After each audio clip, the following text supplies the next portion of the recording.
Hello friends, എല്ലാവർക്കും Mallus cooking ഹട്ടിൻ്റെ പുതിയൊരു വീഡിയോയിലേക്ക് സ്വാഗതം. ഇന്നത്തെ വീഡിയോയിൽ നമുക്ക് റവ വെച്ചിട്ട് അരമണിക്കൂറിൽ തന്നെ ആവിയിൽ വേവിച്ചെടുക്കാൻ പറ്റുന്ന നല്ല പഞ്ഞി പോലെയുള്ള ഒരു പലഹാരമാണ്. കുട്ടികളൊക്കെ സ്നാക്സ് ചോദിച്ചു കഴിഞ്ഞാൽ നമുക്ക് പെട്ടെന്ന് തന്നെ തയ്യാറാക്കി കൊടുക്കാൻ പറ്റുന്ന ഒരു ഐറ്റം.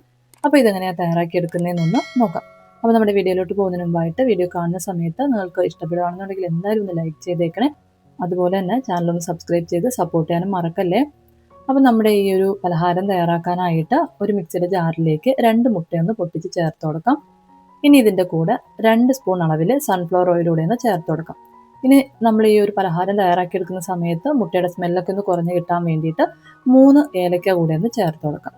ഇനി ഇതിലേക്ക് മധുരത്തിന് ആവശ്യമായിട്ട് 1/2 കപ്പ് അളവിൽ പഞ്ചസാര കൂടെയും ചേർത്തതിന് ശേഷം നന്നായിട്ടൊന്ന് അടിച്ചെടുക്കാം.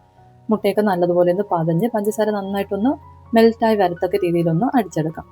അതിനുശേഷം നമുക്ക് ഇതിലേക്ക് ചേർത്ത് കൊടുക്കേണ്ടത് റവയാണ്. ഞാൻ 1 കപ്പ് അളവിൽ റവയാണ് എടുത്തിട്ടുള്ളത്. വറുത്ത റവയോ വറുക്കാത്ത റവയോ ഏത് വേണമെങ്കിലും നമുക്ക് ചേർത്ത് കൊടുക്കാവുന്നതാണ്. റവ കൂടെ ചേർത്തതിന് ശേഷം നമുക്ക് ഇതിലേക്ക് 1/2 കപ്പ് അളവിൽ വെള്ളം കൂടെ ഒന്ന് ചേർത്ത് കൊടുക്കാം. ഒന്നിൽ നമുക്ക് വെള്ളം ചേർത്ത് കൊടുക്കാം, അതല്ലെങ്കിൽ പാല് കയ്യിലുണ്ടെന്നുണ്ടെങ്കിൽ നമുക്ക് 1/2 കപ്പ് അളവിൽ പാല് ചേർത്ത് കൊടുക്കാവുന്നതാണ്. അതിനുശേഷം നന്നായിട്ടൊന്ന് അടിച്ചെടുക്കാം. ഇനി നമ്മൾ അടിച്ചെടുത്തിട്ടുള്ള ഈ റവ നമുക്കൊരു ബൗളിലേക്കൊന്ന് ഒഴിച്ചു കൊടുക്കാം. ഇനി നമുക്ക് ഒരു 10 മിനിറ്റ് ഇതൊന്ന് അടച്ച് മാറ്റി വെക്കാം. നമ്മൾ ഈ ഒരു 10 മിനിറ്റ് ഒന്ന് മാറ്റി വെക്കുന്ന സമയത്ത് റവയൊക്കെ നല്ലതുപോലെ ഒന്ന് കുതിർന്ന് കുറച്ചുകൂടി ഒന്ന് തിക്കായിട്ടുള്ളൊരു ബാറ്ററായിട്ട് നമുക്ക് കിട്ടും.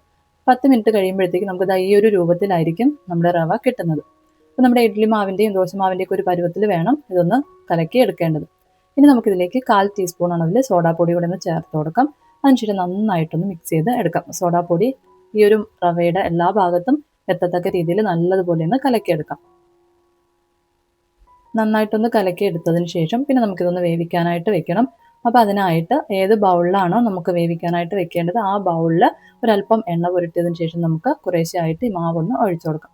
ഞാനിപ്പോൾ ഇതുപോലെയുള്ള കുഞ്ഞ് ബൗളാണ് എടുത്തിട്ടുള്ളത്. ഇതിൽ എണ്ണ പുരട്ടി വെച്ചിട്ടുണ്ട്. ഈ ഒരു ബൗളിൽ പകുതിയോളം വരത്തക്ക രീതിയിൽ നമുക്ക് മാവൊന്ന് ഒഴിച്ചു കൊടുക്കാം. ഞാനിപ്പോൾ 7 കുട്ടി ബൗളുകളിലാണ് മാവ് ഒഴിച്ചു കൊടുത്തിട്ടുള്ളത്. ഇനി നമുക്കിതിൻ്റെ മുകളിലായിട്ട് കുറച്ച് ചിരകിയ തേങ്ങയോ അല്ലെങ്കിൽ നട്ട്സ് പൊടിച്ചതോ ഉണ്ടെങ്കിൽ ചേർത്ത് കൊടുക്കാം. ഞാനിപ്പോൾ ബദാം പൊടിച്ചതാണ് ചേർത്ത് കൊടുത്തിട്ടുള്ളത്. അതിനുശേഷം നമുക്കിതൊന്ന് വേവിക്കാനായിട്ട് വെക്കണം. അതിനായിട്ട് ഒരു ഇഡ്ഡലി പാത്രത്തിൽ വെള്ളം തിളപ്പിക്കാനായിട്ട് വെച്ചിട്ടുണ്ട്. ആവി വന്നതിന് ശേഷം നമ്മൾ മാവ് നിറച്ച് കൊടുത്തിട്ടുള്ള ഓരോ ബൗളും വെച്ച് കൊടുത്തതിന് ശേഷം അടച്ച് വെച്ചിട്ട് നമുക്ക് മീഡിയം ഫ്ലെയിമിൽ വെച്ചിട്ട് 20 മുതൽ 25 മിനിറ്റ് വരേക്കും ഒന്ന് വേവിച്ച് എടുക്കാം. ഇപ്പം നമ്മുടെ പലഹാരമൊക്കെ നല്ലതുപോലെ ഒന്ന് വെന്ത് വന്നിട്ടുണ്ട്. ഇനി നമുക്കൊരു ടൂത്ത് പിക്ക് വെച്ചൊന്ന് കുത്തി നോക്കിക്കഴിഞ്ഞാൽ മാവ് ഒട്ടും തന്നെ ഒട്ടിപ്പിടിക്കാതെ വരണം. മാവ് ഒട്ടിപ്പിടിക്കുന്നുണ്ടെങ്കിൽ ഒരു 5 മിനിറ്റോടെ ഒന്ന് അടച്ചു വെച്ച് വേവിച്ചെടുത്താൽ മതിയാവും. ഇനി നമുക്ക് സ്റ്റവ് ഒന്ന് ഓഫ് ചെയ്തതിന് ശേഷം ഇത് തണുക്കാനായിട്ടൊന്ന് മാറ്റി വെക്കാം. നന്നായിട്ട് തണുത്ത് കഴിയുമ്പോഴത്തേക്കും ബൗളിൽ നിന്ന് താനേ വിട്ട് വന്നോളും. അതിനുശേഷം നമുക്കിത് ഇളക്കി വേറൊരു പ്ലേറ്റിലേക്ക് മാറ്റാവുന്നതാണ്.